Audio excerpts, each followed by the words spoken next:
Primeiro, porque ele tem uma mentalidade que não tem nada a ver com o TDAH, ou sim ou não, é dele. Claramente o Yuri tem uma mentalidade dele, que é querer crescer na vida. Isso é dele. Isso é dele. Isso não tem nada a ver com doença, com porcaria nenhuma. Isso tem a ver com ele. E isso foi, com certeza, algo que manteve ele num caminho a vida inteira de progressão.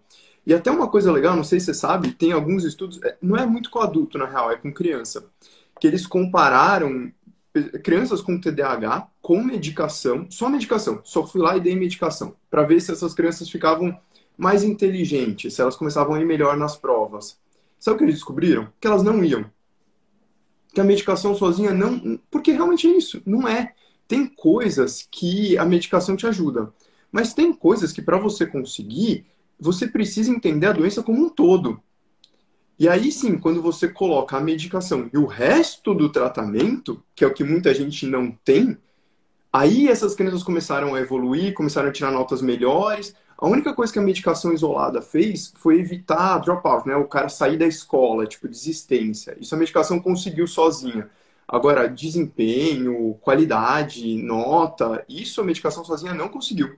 O que conseguiu foi medicação, família, terapia, treinamento. Foi exatamente isso. Exatamente isso. O tratamento multidisciplinar ele é muito importante, sabe, Alexandre? Uma coisa que eu percebo também dos pais, muitos pais, eles projetam algumas expectativas nos filhos com TDAH que eu tenho que jogar logo a real. Galera, não é assim que funciona. A gente sabe também, pela neurologia, psiquiatria, existem centenas, milhares de estudos no mundo inteiro. O TDAH, se eu não me engano, é o transtorno da mente mais estudado no mundo, não é só Brasil, é no mundo inteiro.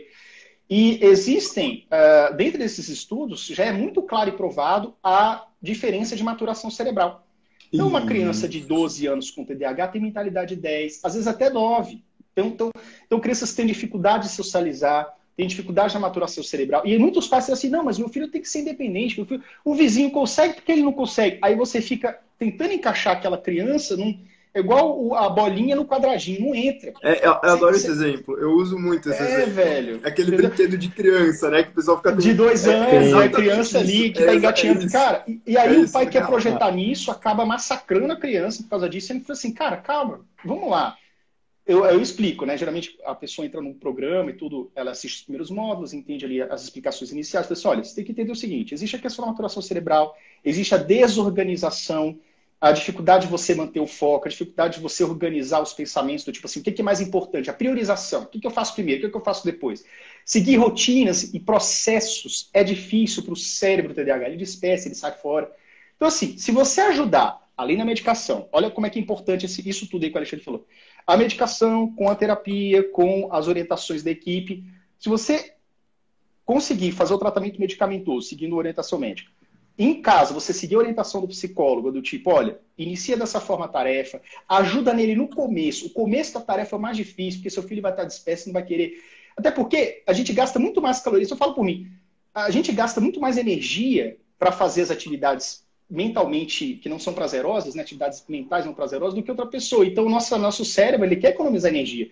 Eu não vou fazer esse dever de casa de matemática aqui, que eu gasto 3 vezes mais energia que meu colega neurotípico, por exemplo. E aí o que acontece? Você foge daquilo igual o diabo foge da cruz. Quando os pais entendem isso, essa sistemática, para de brigar, de botar de castigo, entende a sistemática, puxa a atenção da criança, abre um livro junto com a criança, começa a fazer o exercício 1, e aí a criança é medicada e tal, orientação, sem distratores, tiraria os cartazes, deixa a mesa limpa e tal, segue todo o protocolo, cara, a coisa começa a render muito melhor. E a paz reina nesse lar. Para de ter grito, chinelada e expectativas equivocadas. Ah, mas o vizinho faz, então meu filho tem que fazer também. E aí o pai cai na real e começa a fazer o que começa a dar certo, junto com o tratamento. Entendeu? Esse que é a sacada do TDAH. Tem que ter a maneira certa de conduzir. Exato. E, cara, eu acho fantástico, porque assim, você comentou da maturação cerebral, né? E essa é uma das principais teorias que a gente tem, que algumas regiões do cérebro de quem tem TDAH, elas têm um certo atraso para adquirir as características de um adulto. E isso, com o tempo, tende até a normalizar em algumas pessoas, em outras existem outras teorias que têm uma ligação com certos receptores que vão atuar com algumas substâncias e que esses receptores no TDAH não seriam tão ativos como deveriam nas outras pessoas. e por causa disso a gente mantém alguns sintomas. Mas essa ideia da maturação é legal porque ela explica porque mais ou menos quase um terço dos pacientes, quando passam da infância para a fase adulta, eles têm a remissão dos sintomas. Um terço estou exagerando, mas assim, 15% dos pacientes a um terço a gente sabe que tem uma remissão dos sintomas. E aí a gente entra nessa coisa, nesse mito de que o TDAH é uma doença da criança. Enquanto a maior parte dessas pessoas, na verdade, continuam com sintomas na fase adulta. Alguns realmente remitem e tudo, beleza. Tudo bem, ótimo, melhor. Eles conseguiram atuar em cima dessa maturação. Só que o que a gente tem que entender do TDAH é que as pessoas são muito diferentes. O que a gente chama de TDAH é um conjunto de sinais e sintomas que muito provavelmente nem tem a mesma causa nas pessoas diferentes. Porque são componentes genéticos diferentes, são mecanismos cerebrais diferentes. O resultado final a gente pode estar até olhando e achando que é mais ou menos igual. Mas por quê? Porque a gente não consegue ter acesso à origem do problema lá atrás, que vem desde toda a formação.